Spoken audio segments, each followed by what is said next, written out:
Joining us now is NFL Network's analytics expert, Cynthia Frelund. Cynthia, thank you so much for joining us today. I mean, you're a fun follow. You can follow her at @CFrelund on Instagram and Twitter. I especially liked when you trolled Aaron Rodgers' entrance into training camp a little bit. I mean, I had a really nice producer who was like, make the bag drop just a little bit more dramatic, and that will just take this thing to a next level. And he was right. The bag drop really just, sealed the whole deal. It does seal the deal. Well, we like anything when you control the Packers. But, obviously, this is the preseason. It's easy to talk about that. But the hard work gets going in just a couple of weeks. And there was a change here on the Vikings staff. There are more analytics guys, too, similar to your background. How would you assess how they've established or built this roster heading into the week before roster cuts? It's funny because Vikings fans think that I don't like them for whatever reason, and that couldn't be further from the truth for a number of reasons. But I got a chance to interview Kwesi, your GM, at the Combine this past offseason, a guy whose career I have been following, and I fangirl all over. He's wonderful.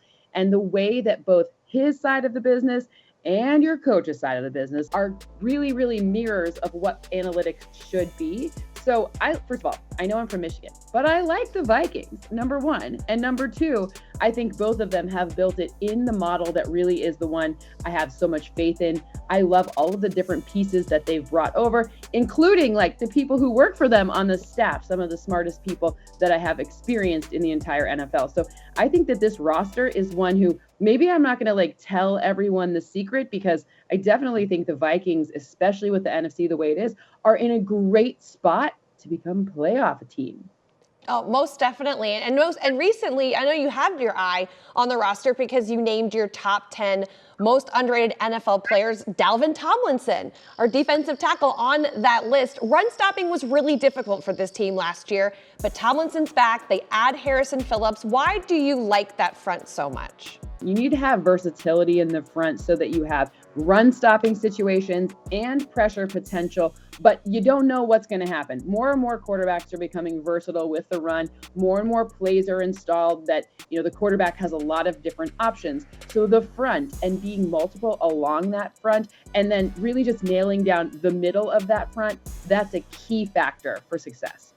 Going to the other side of the ball, I know that you have dealt with fantasy football for, your entire career, and someone who is not surprisingly gone up the wide receiver depth charts is Justin Jefferson. He's the fastest receiver he has the most yards per receiver in his first 2 years ever in the league. What is his potential in year 3? Remember before the draft when everyone was like, he's only a slot receiver or something coming out of LSU? Yeah. That's ridiculous. And I have said it was ridiculous from the jump. So I've been on the Justin Jefferson bandwagon here since a long time ago. But what I like about Jefferson is what happens when he draws the coverages away. Because he's such a threat, because he creates so much separation by being this really precise route runner, by being really consistent with his speed. And the effect of that is defensive backs then, no, what are we going to, we got to go. And then, then Adam Thielen's open, or, someone else is open because of his contributions to and commitment to being able to be so precise with his routes. Who would be a sneaky fantasy football pick? It feels kind of like an embarrassment of riches for the Vikings at the skill positions this year, but who's someone that maybe you can get in the later rounds that would be valuable? When I look at this team and I think about tight ends, I think this could be one where you have situational tight end. Look, tight ends, there's probably now 6 or 7 that are really top end tight ends. It used to be only Travis Kelce and George Kittle, et cetera. And now you have deeper and deeper rosters with these multiple guys. But when I look to see that tight end position situationally, you're going to have certain games where the tight ends for the Vikings are going to be really, really important. And especially when I look to see okay, how does where does Kevin O'Connell come from in terms of what type of things happen? Some play action, a little movement before, you've got this awesome running back. So either a second running back on the team or your tight end position. That's kind of what I'm looking at. All right. No, I mean, it's draft season, so we have to talk about it, right? But we can't really have you on the show without talking about the outside linebackers on this team, the ability to rush the passer between Zadarius Smith, the free agent pickup, and Danielle Hunter. I mean, I kind of feel like this is a dream situation. I have to pinch myself sometimes that these two guys are the bookends. 13.5 sacks for Zadarius in his most healthy season, 14.5 for Danielle in his most healthy season. So if they stay healthy, what are the odds that they could capitalize and get 28 sacks this year? So 28 might be a little much, but I like it. I like where your head's at. I like adding that together. That's really fun. I think, though, the thing that even matters more than the actual sack is the pressure, right? Mm-hmm. So the pressure rate. When a quarterback's being forced to make a decision under duress, that almost matters more than the exact sack. I mean, I understand the sack is good, you lose the yards, understood.